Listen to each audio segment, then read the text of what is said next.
ବୁଧଦେବ 12 ବର୍ଷ ବସିଲେ, କେତେ ଦୃଢ଼ ପୁରୁଷାକାର ଖଟାଇଲେ। ଖରା, ବର୍ଷା, ଶୀତ, କୁହୁଡ଼ି, ପବନ, ମେଘ ସବୁକିଛି ସେ ସହିଛନ୍ତି ପୁରୁଷାକାର ଖଟେଇକି। 12 ବର୍ଷ ଅତିବାହିତ ହେଇଯାଇଛି, କିନ୍ତୁ ଭଗବତ ଦର୍ଶନ ଉପଲବ୍ଧି ଅନୁଭବ ହେଲାନି।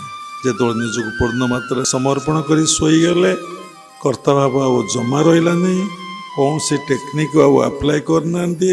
ପୂର୍ଣ୍ଣ ସମର୍ପଣ, ସବୁ ତୁମେ, ସବୁ ତୁମର, ତୁମେ ଯାହା କରିବା କଥା ଏ ପରମାତ୍ମା ପରମବ୍ରହ୍ମ ଆପଣ କରନ୍ତୁ।